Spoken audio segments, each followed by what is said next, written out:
This is Beyond Hope, a Reese Link Mystery, Book 6, written by Molly Black, read by Caroline. Prologue.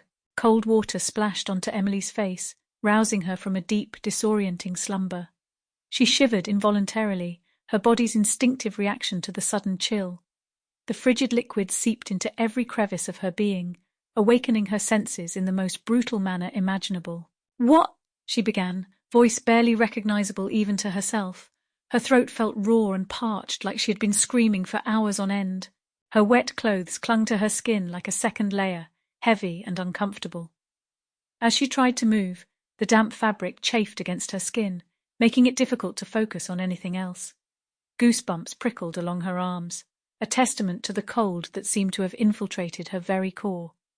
The sensation was so intense that she could not fight back a whimper of discomfort. "Where am I?" she thought, struggling to piece together her surroundings and make sense of the situation she found herself in. She heard a rushing sound and glimpsed shapes moving past, but it was all so disorienting.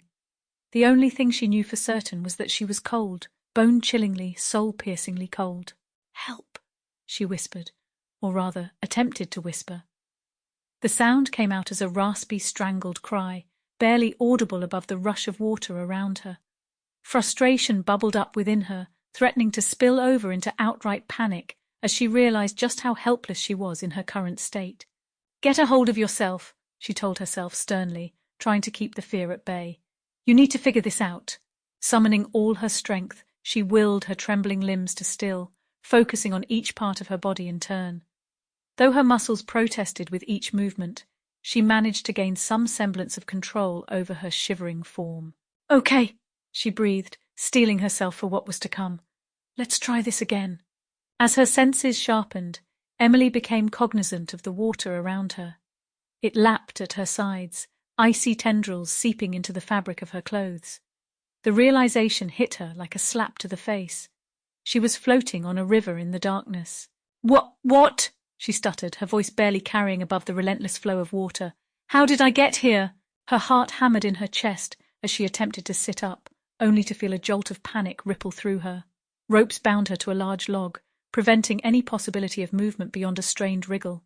"Let me go! Help!" she cried out, but her pleas were swallowed by the merciless current, lost amidst its unending song. A wave of desperation surged within her, and she strained against the ropes, her muscles quivering with effort.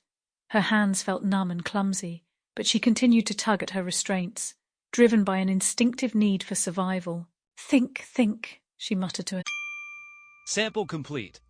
Ready to continue?